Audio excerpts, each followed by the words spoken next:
Okay प्रेझेंटेशनमध्ये आपलं हार्दिक स्वागत आहे. ओके ग्रुप यूट्यूब चॅनलच्या माध्यमातून मी तुम्हाला इलेक्ट्रिकल सब्जेक्ट शिकवत आहे. माझं नाव अमीर अवधूत कदम. आजच्या पुढच्या लाईव्ह प्रॅक्टिकलमध्ये मी तुम्हाला TPN म्हणजे ICTPची व्हिडिओ दाखवत आहे. ICTPचं कनेक्शन कशा पद्धतीने करायचं, त्याची माहिती काय आहे आणि त्याचा उपयोग आपल्याला कशासाठी करायचा आहे, ह्याच्या प्रॅक्टिकलमध्ये मी तुम्हाला दाखवत आहे. तर व्यवस्थित लक्षात सुद्धा प्रॅक्टिकलचं नाव आहे ICTPचे कनेक्शन. तर ICTP कशासाठी आपल्याला वापरला जातो हे सांगण्या अगोदर ICTP कसा दिसतो हे तुमच्या समोर इथे दिसतोय. हा जो घटक आहे तो ICTP, याला TPN असं सुद्धा म्हटलं जातं. याला मेन स्विच म्हटलं जातं. एक पद्धतीने सर्किटला चालू बंद करण्याचं काम हा करतो म्हणून त्याला मेन स्विच असं म्हटलेलं आहे.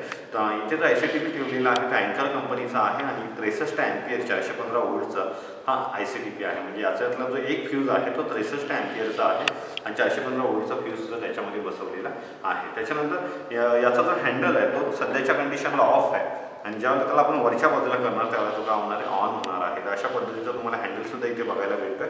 आता या ICTP स्विचचं मी कव्हर ओपन करतोय. कव्हर ओपन केल्यावर तुम्हाला आतमधली रचना अशा पद्धतीची दिसेल. याच्यामध्ये तुम्हाला फ्यूज बघायला भेटत आहेत, ज्याचं नाव आहे रिवायरेबल फ्यूज. त्याच्यानंतर एक यांत्रिक पट्टी बघायला भेटते, त्याच्यावर शॉर्ट सर्किटेड केलेल्या पट्ट्यासुद्धा बघायला भेटतात. त्याच्यानंतर इनकमिंग केबल खालच्या बाजूने आणलेली आहे. आउटगोईंग केबल वरच्या बाजूने आपल्याला लोडला पोचवायच्या आहेत. हँडलची एक यांत्रिक व्यवस्था अशा पद्धतीने केलेली आहे. तर ही संपूर्ण पार्ट्सची रचना तुम्हाला याच्यामध्ये बघायला भेटते. त्याच्यानंतर या कोपऱ्यामध्ये इथे तुम्हाला न्यूट्रल लिंक बघायला सुद्धा भेटते. तर हे 3 फ्यूज आणि न्यूट्रल लिंक म्हणून त्याचं नाव आहे TP मध्ये 3 फ्यूज बसवलेले आहेत म्हणून याला म्हटलेलं आहे TP म्हणजे ट्रिपल पोल. आणि ही बॉडी जी आहे पूर्ण ते आयर्न क्लॅडपासून बनवलेली म्हणून याचं नाव झालेलं आहे ICTP म्हणजेच काय आयर्न क्लॅड ट्रिपल पोल स्विच. तर आता याच्यामधला जो फ्यूज आहे तो मी तुम्हाला ओपन करून दाखवतो. सर्वप्रथम फ्यूज दिसतोय तुम्हाला 63 अँपियरचा आहे, 415 वोल्टचा फ्यूज आहे. त्या फ्यूजला मी सर्किटमधून डिस्कनेक्ट करतोय. जो बेस आहे फ्यूजचा, रिवायरेबल फ्यूजचा जो बेस आहे तो आतमध्ये फिट केलेला आहे, बॉडीमध्ये स्क्रूच्या साहाय्याने फिट केलेला आहे.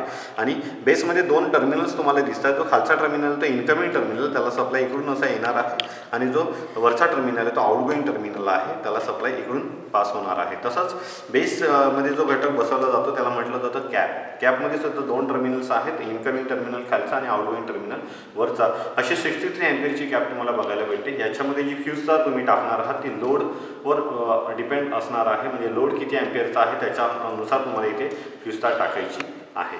तर असा 63 अँपियरचा फ्यूज 3 फ्यूज याच्यामध्ये बसवलेले आहेत. त्याच्यानंतर ही जी पट्टी तुम्हाला दिसते ही लाकडी पट्टी आहे, विशिष्ट अधातू पदार्थांपासून हिला तयार केलेली आहे. त्याच्यानंतर याच्यावरती 3 पट्ट्या बसवलेल्या आहेत, एक प्रकारच्या यांत्रिक पट्ट्या. या पट्ट्या ज्यावेळेला या टर्मिनल्समध्ये शॉर्ट होतात त्याच वेळेला सप्लाय पुढे जातो. म्हणजेच हँडल ज्यावेळेला आता हँडल ऑफ आहे, ज्यावेळेला आपण त्याला ऑन करणार त्याच वेळेला तो पट्टी पुढे जाणार आहे.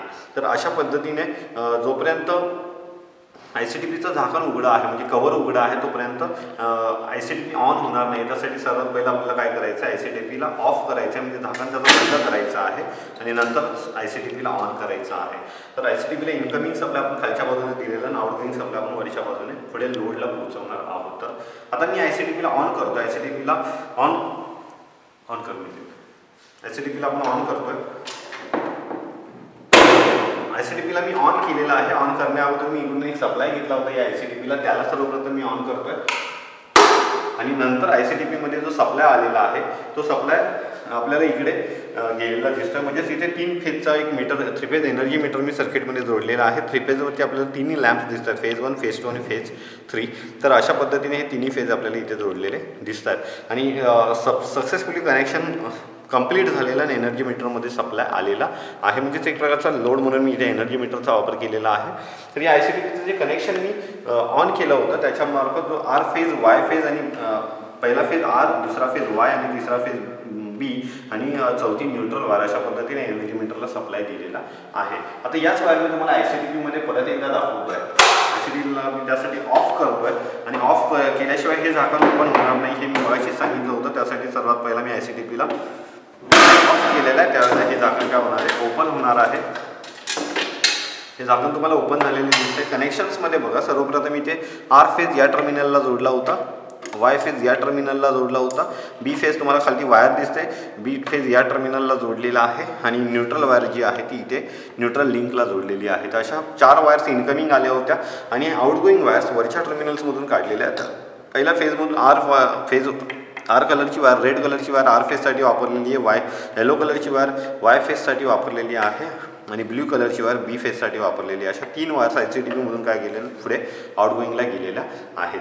तर अशा पद्धतीचं ICTPचं कनेक्शन केलेलं आहे. या ICTPचा वापर आपल्याला मेन स्विच म्हणून सुद्धा करायचा आहे. सर्किटमध्ये ICTPचा वापर आपल्याला इलेक्ट्रिकल सर्किटमध्ये शॉर्ट सर्किट आणि ओव्हरलोडपासून संरक्षणासाठी ICTPचा वापर करायचा आहे.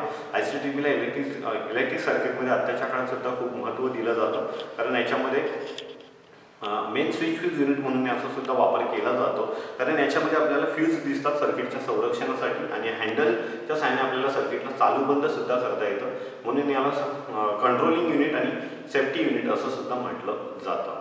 तर अशा पद्धतीचा ICTP इलेक्ट्रिकल सर्किटमध्ये 3 फेज ज्या ठिकाणी अवेलेबल आहे त्या 3 फेजच्या ठिकाणी तुम्हाला वापरायचा आहे, कारण याच्यामध्ये 3 फ्यूज आहेत 3 फेजसाठी. तर ICTPचा वापर इंडस्ट्रीमध्ये, आपल्या गावामध्ये जर पाण्याची मोटर्स असेल त्याच्यामध्ये, त्याच्यानंतर इंडस्ट्रीमध्ये वेगवेगळ्या यार्ड्समध्ये आपल्याला याचा वापर करायचा आहे. शाळा कॉलेजेसमध्ये 3 फेजचा सप्लाय असेल तर संपूर्ण ठिकाणी तुम्ही मेन स्विच म्हणून सुद्धा ICTPचा वापर करू शकता. तर असा ICTPचा वापर 3 फेजचा मेन स्विच फ्यूज युनिट म्हणून सुद्धा आपल्याला करता येणार आहे.